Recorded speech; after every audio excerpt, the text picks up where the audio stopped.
कुंभ में जिस तरीके से प्रयागराज में वहां पर ग्राउंड वर्क हुआ है, कई मुस्लिम मोहल्ले ऐसे हैं जहां पर योगी योगी के नारे वहां पर लग रहे हैं कि बहुत शानदार काम हुआ है। जरा पहले वो बयान हम आपको सुना देते हैं, लोग क्या कह रहे हैं।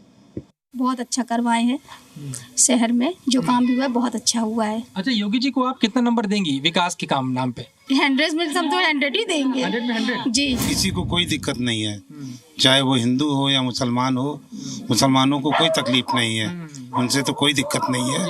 हाँ, कोई दिक्कत नहीं। कुछ लोग बोलते हैं दिक्कत की बात, फालतू बात करते हैं। जो फालतू अफवाह उड़ाते हैं ये सब गलत बात है। उनको कोई दिक्कत नहीं है, मुसलमानों को कोई दिक्कत नहीं है उनसे। मुसलमान भी मतलब योगी जी के राज में बढ़िया रह रहे हैं, विकास हो रहा है तो खुशी। जी हाँ, सब खुश हैं, वो हमेशा बने रहे। हमको उनसे कोई दिक्कत नहीं है, ना कोई तकलीफ ना कोई परेशानी। तो महाकुंभ के इस आयोजन के लिए योगी आदित्यनाथ को क्रेडिट देना चाहेंगे आप? कितने नंबर देंगे उनको? देखिए, योगी आदित्यनाथ जी एक योगी हैं, एक योद्धा हैं, एक अच्छे प्रशासक और शासक भी हैं, और आत्मानुशासन के साथ वो अपने जीवन में भारत माता को अपना आराध्य मान करके उस पर अपना सर्वस्व आहूत करके सेवा कर रहे हैं। इसलिए एक बार उनका जोरदार अभिनंदन है।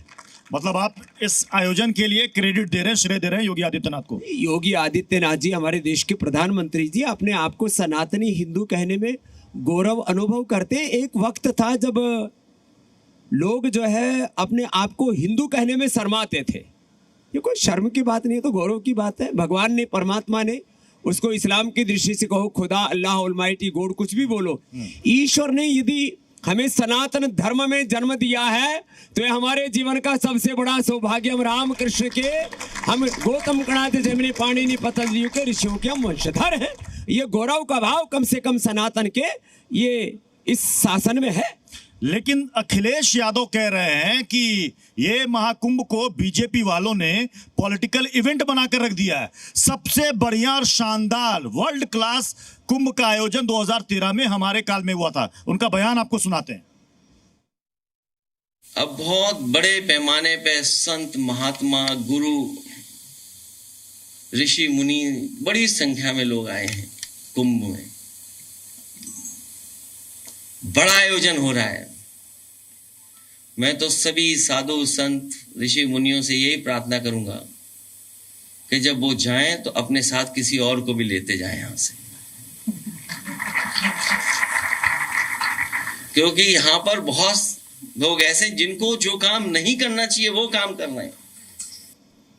क्या कहेंगे बाबा रामदेव? कह रहे हैं 2013 में हमने कितना शानदार आयोजन किया था, तो पॉलिटिकल बहुत देर से, ये तो प्रतिक्रिया उधर से ले लीजिए। बहुत नहीं, मैं चाहूंगा कि पहले अखाड़े में आप इसका जवाब दीजिए। नहीं, देखिए, योगी जी तो हमारे साथ भी हैं और वो देश, धर्म, संस्कृति के साथ भी, और वो सबके साथ, इसलिए कोई लाने ले जाने की बात ही नहीं है। तो 2013 का आयोजन, उस समय भी आप गए होंगे बाबा रामदेव जी कुंभ में, तो वो आयोजन अच्छा था या ये आयोजन अच्छा है? देखिए, अब लगभग एक दशक बीत गया है। हाँ। भारत बहुत ऊंचाई पर आ गया है, कुंभ भी शिखर पर आ गया है। तो ये इस बार का जो आयोजन है या अपने आप में विश्व स्तरीय है। मतलब उस आयोजन से इस आयोजन को ज्यादा नंबर दे रहे हैं है। उससे भव्य है, उससे ज्यादा नंबर दे रहे हैं। अखिलेश यादव पर बोलने से बच क्यों रहे हैं बाबा रामदेव? अरे, आप किस से लड़ाई करवाओगे आज अखाड़े में? आप तो कह रहे थे कि अखाड़े में आप डरते नहीं है, किसी को भी धोबिया पछाड़ दे देंगे आप। यहाँ अखिलेश यादव पर बोलने से बच रहे हैं। जरूरत होगी वहीं दाव लगाएंगे। यहाँ जरूरत नहीं है, यहाँ बच बच के निकल जाएंगे।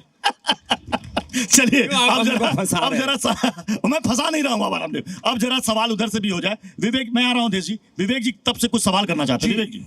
स्वामी जी, अगर एक भारतवासी के रूप में मुझसे कोई पूछे तो मैं कभी भी किसी फॉरेन मल्टीनेशनल के बदले पतंजलि को प्रेफर करूंगा। स्वदेशी है, हमारा है, इस देश का है। पहली चीज तो मेड इन इंडिया हमेशा अच्छा माना जाता है, ये एक चीज है। डाबर थी, महर्षि महेश योगी ने इससे पहले महर्षि आयुर्वेद बनाया, ये अच्छी बात है। लेकिन आप कंट्रोवर्सीज में लिप्त रहे। एक योग गुरु के रूप में मैं आपके योगदान को इस देश और मानवता के प्रति जरूर मानता हूँ, लेकिन बहुत सारी बातों पर मेरी राय आपसे मुख्तलिफ है। चलिए बोलिए, एक आधी आज ही बोल दीजिए। आज ही नहीं, बिल्कुल। मैंने जो अच्छा सोचा, दिल में लगा, मैंने वो बोला। नहीं, अच्छी बात है। अब जो नेगेटिव है अब आप वो भी सुनिए। मेरे हिसाब से आपका शिक्षा से कोई लेना देना नहीं होना चाहिए। अच्छा, मेरे हिसाब से विवेक जी इतनी बड़ी इतना बड़ा स्टेटमेंट दे रहे हैं। ऐसा है विवेक जी, उनको मैं बार बार कहता हूँ, टेलीविजन पर कहता जी हूँ। अवधेश जी आप ही कुछ इलाज कीजिए मेरे तो नहीं हो हमारे मेरी तो लाइलाज मेरी छोटे भाई की तरह है, व्यक्तिगत बहुत अच्छा व्यवहार रहता है, लेकिन अब विवेक के साथ तरह प्लस करके ई ना लगा देंगे ना, तो वो इनके नाम के साथ बहुत सटीक बैठता है हमेशा। तो उसमें उनके प्रश्न ऐसे होते हैं और वो आते हैं तो अच्छा ही है, जरा हम लोगों को उत्तेजित करते हैं और बहुत सारी बातें उससे निकलती हैं। इस समय स्वामी जी 2 बातें इस समय है। ये कुंभ हमारे यहाँ, छोटा सवाल सर, कुंभ 1 मिनट आप रुको। कुंभ हमारे यहाँ ये जो कार्यक्रम है ये आपके अखाड़ा का है, पता है हम लोगों को, अखाड़ों की एक महान परंपरा है। तो ये कुंभ हमारे यहाँ हमेशा इस नाते रहा है कि एक देश के बहुविध संस्कृति का कि यहाँ कैसे सहजीवन रहा है, सभी संप्रदाय सभी विचार कैसे उनके नियम बने हैं, पंक्तियों में चलते हैं, पूरे सहस्तित्व की साधना पालन करते हैं, वो है। लेकिन इस समय एक दूसरी परिस्थितियां हैं। हमारे मित्र हर्षवर्धन जी ने यद्यपि उसको खारिज किया है, मैं भी मानता हूं कि कुछ लोग ऐसे वैसे बोल रहे हैं, लेकिन यही बात हमारे यहाँ जब 220-25 में बोली गई थी कि पाकिस्तान बनेगा तो किसी ने स्वीकार नहीं किया था। अब धीरे धीरे जो ये वक्फ की बातें हैं वो एक बड़ी, हमको मानना है कांधार से कामरूप काठमांडू तक की एक योजना। आचार्य विक्रमादित्य आपका सवाल। तो एक सेकंड नहीं पूरा होने तो मेरा ये कहना यह है कि क्या इस कुंभ में इस प्रकार के जो वक्तव्य आ रहे हैं उसके लिए कोई मंथन हो करके बैठ करके कि आगे इस प्रकार के विषय नहीं आए, कोई दावे न करें और उनके विरुद्ध एक शक्ति अहिंसक तरीके से खड़ी हो, इस पर कोई आपकी पहल होगी? जरूर, हम जब कुंभ में जाएंगे तो सभी साधु संत महात्माओं गुरुओं की चरणों में हम बैठेंगे। हम तो सब गुरुओं के साथ में एकात्म भाव रखते हैं, सब हमसे प्रीति करते हैं। तो आपने जो बात कही है इसको मंथन विवर्ष के रूप में, कुंभ तो मंथन का है, तो इसको जरूर लेंगे कि जिससे कि इस तरह की बेहुदी बातें आगे से ना हो। आचार्य विक्रमादित्य आपका सवाल। सबसे पहले तो बाबा जी ने जिस प्रकार से योग को पूरे विश्व में पहुंचाया उसके लिए बहुत बहुत धन्यवाद, नमो नारायण आपको। मेरा एक बड़ा विचित्र प्रश्न है बाबा जी, आज बड़ा सीरियस प्रश्न है। पूरे भारत में, पूरे विश्व में इस वक्त सनातन पे जिस प्रकार से आघात हो रहा है, हम सब लोग लगातार उसी क्षेत्र में लड़ रहे हैं। आपने देखा विभिन्न प्रकार से, किसी प्रकार से जिहादी, विभिन्न मानसिकता के यहाँ भी लोग उपस्थित हैं। आप ही हैं जो उनको शीर्षासन करा सकते हैं। लेकिन मेरा एक प्रश्न यहाँ बड़ा विचित्र, बड़ा जरूरी प्रश्न है कि आज उन सब लोगों को एक जगह पर, आज क्या हो रहा है, शंकराचार्य अलग लड़ रहे हैं, रामभद्राचार्य अलग बात कर रहे हैं। तो आप जैसे योग को आपने एक जगह पे लाने का प्रयास किया, सबसे पहले तो उनको जोड़कर एक मंच पे लाने का प्रयास करें, क्योंकि आप देखिए पूरे विरोधी ओबीसी उनके साथ खड़े हो जाते हैं। कोई भी एक आदमी गलत बोलता है उनके साथ, चाहे गलत बोला चाहे सही बोला, पूरा समाज खड़ा हो जाता है। लेकिन आप योग के नाम पर उनको जोड़ने का प्रयास करें। एक प्रश्न और, एक बात साथ कर लेता हूँ, टाइम नहीं मिलेगा। छोटा सवाल, बिल्कुल छोटा प्रश्न है। रामचरितमानस फाड़ी जा रही है।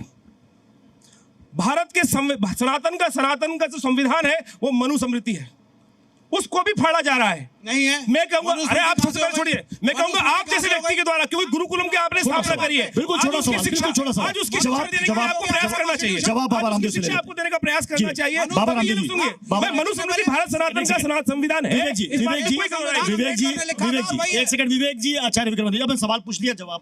देखिए, मैं भारत की समस्त गुरु परंपराओं का आदर करता हूं सदा, और उसमें आदि शंकराचार्य जी, मध्वाचार्य जी, रामानंदाचार्य जी, रामानुजाचार्य जी, कबीर साहब, गुरु नानक देव, गुरु गोविंद सिंह, रईदास, सभी हमारे महापुरुषों को मैं एक साथ समान रूप से गौरव देता हूं। और मैं मानता हूं ये जो हमारी भारत की सांप्रदायिक परंपराएं हैं, गुरु परंपराएं अलग हो सकती है, हमारे यहाँ पर तत्व का भेद नहीं है, सत्य का, सनातन का भेद नहीं है। हमारे यहाँ पर कुछ बौद्धिक लोकतंत्र है, वैचारिक लोकतंत्र जरूर है, और उसी को हमारे यहाँ पर दार्शनिक रूप में अलग अलग उसके परिप्रेक्ष्य हैं। तो जरूर मैं इस बात से सहमत हूँ कि हमारी अलग अलग जो गुरु परंपराएं, अलग अलग संप्रदाय परंपराएं हैं, उसमें एकता का सूत्रपात होना चाहिए, और इसके लिए हम प्रयत्न कर रहे हैं और आगे और प्रबलता से करेंगे।